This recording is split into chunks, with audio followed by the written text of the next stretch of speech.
Entonces, el diálogo es mucho más que el contenido de lo que escuchamos y decimos. Es un encuentro. No es una búsqueda de consenso.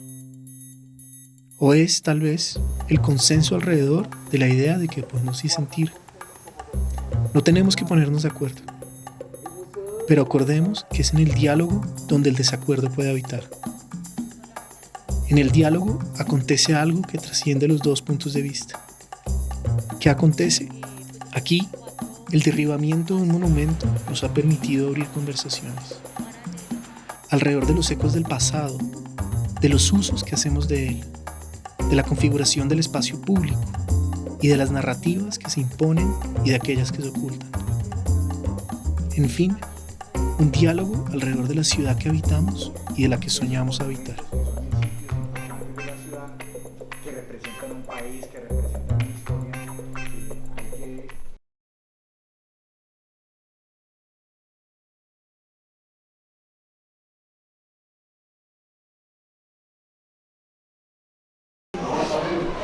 Pienso que la característica para que debe tener la ciudad, para que sea ciudadano, es que está conformada por personas.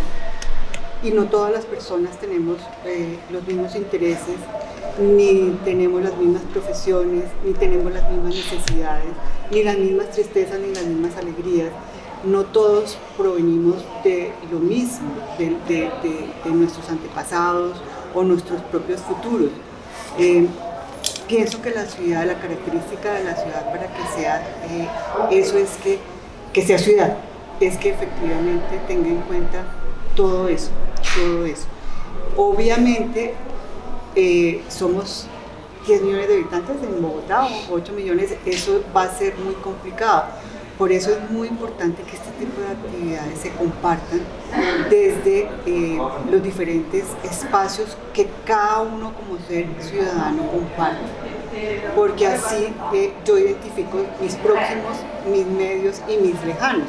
Entonces así voy entendiendo yo cuáles son los intereses de las otras personas y voy aprendiendo a respetar, porque el problema que tenemos nosotros es que no respeto, no oigo y lo anulo.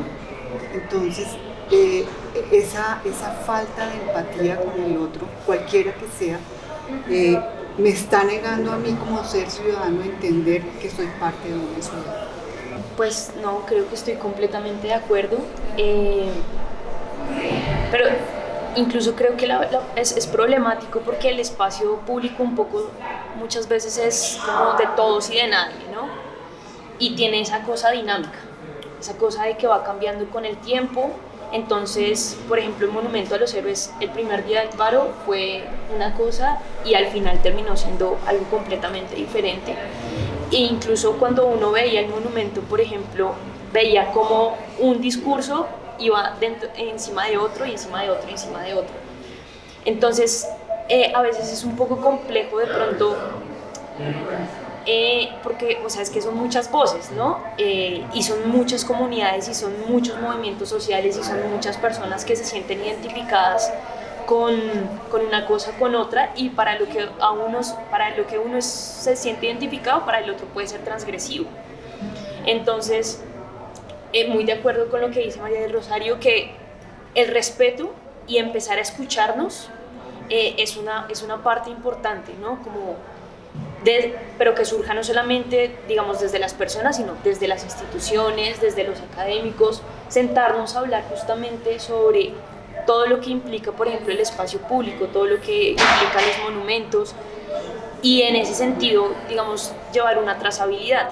Pero digamos que es complejo, digamos, llevar una sociedad en la que nunca haya disensos, porque siempre necesariamente los va a haber. Lo que de pronto María del Rosario, o sea, con lo que se identifica, probablemente yo no me identifique, ¿sí? O puede ser transgresivo, o puede ser violento. Entonces, pero aprender a respetar y entender justamente, por ejemplo, la posición de ella, de que se sintió muy, por ejemplo, muy violentada cuando derribaron el monumento, es como, bueno, entiendo la posición de ella, pero también entiendo, por ejemplo, la posición de los manifestantes que lo hicieron. y como empezar a entender de pronto esa complejidad de lo que es la sociedad, que no es solamente blanco y negro, sino como estos grises, pues creo que va a dar una vía como mucho más certera de cómo entender un poco más el espacio público de manera más incluyente. Es compartir una experiencia con respecto a lo que ha pasado con la protesta social, o sea, lo que ha sido la protesta social. Yo tengo una hija de 30 años, muy involucrada con el discurso social. Y hubo un momento en que nos enfrentamos muy feo. Y yo tomé la posición: en esta casa no se habla. Y después dije: eso no es, así no es, porque yo tengo mis posiciones y mis conceptos de por qué me molestó la caída del Gonzalo. No solamente eso, sino porque me molestan muchas cosas, porque no siento ciudad. Pero llegué a un punto en que dije: no, hay que dialogar, porque somos familia. Entonces, si no logramos un consenso en nuestro propio corazón y en nuestro propio espacio personal, va a ser muy difícil lograr entender el vecino, el barrio, la localidad, la universidad, el colegio. Entonces, es un cambio, y vi que el cambio también fue de ella cuando yo bajé la agresión. Entonces vi que efectivamente hubo una sintonía. ¿Por qué? Porque hay algo más entre las dos.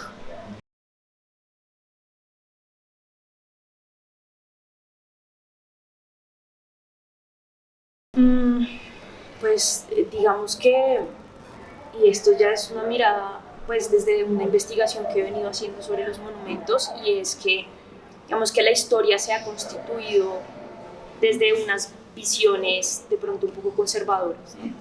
En las que pues se conmemora un hecho específico, un prócer específico, que sin embargo digamos que eso va un poco encadenado a los procesos de identidad después de la gesta independentista.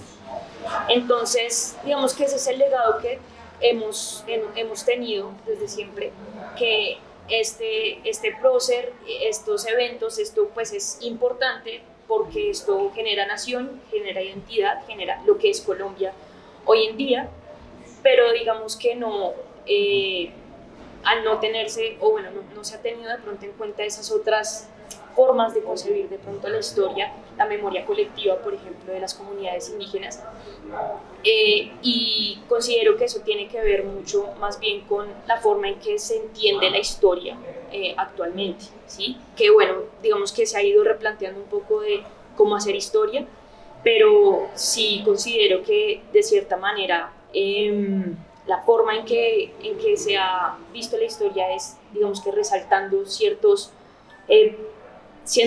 eventos importantes que digamos que una pequeña comunidad consideró que era relevante, digamos, exaltar ese tipo de momentos históricos, y que digamos que no se tuvo tan en cuenta con relación a otras comunidades.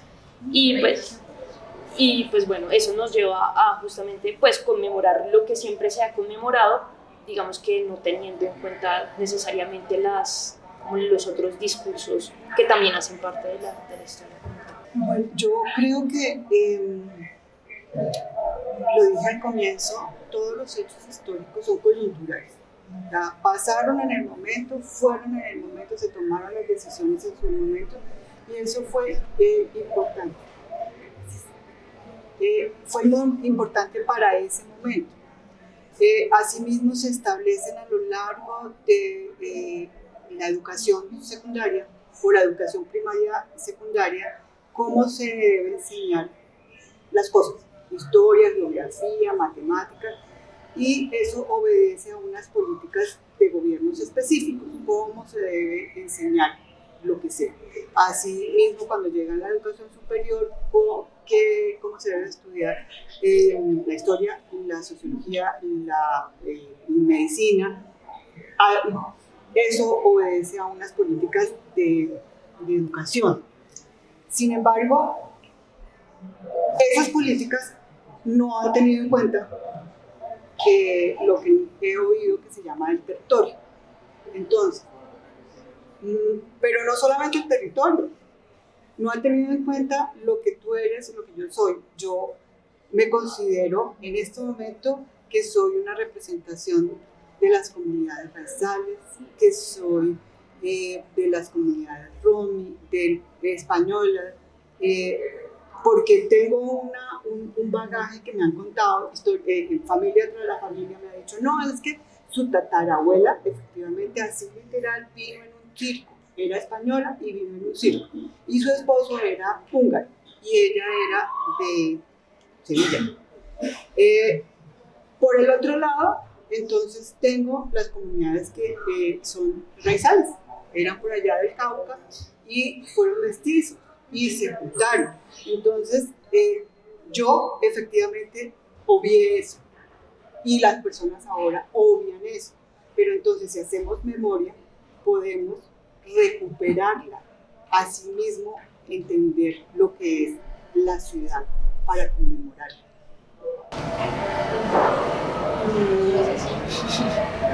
No, a mí sí me gustaría conocer un poco más el punto de partida de tu investigación.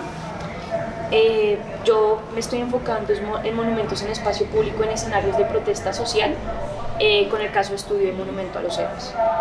Entonces, la idea como restauradora es generar como unos lineamientos de conservación o restauración, teniendo en cuenta un poco la visión no solamente de la institucionalidad de los restauradores, sino también de los manifestantes que estuvieron allá pues modificando el monumento como tal. Pues más que réplica, considero que es, que ella tiene muy claro, por ejemplo, todo este bagaje cultural al que pertenece, y creo que muchas personas no, y me incluyo, de pronto no entendemos eso.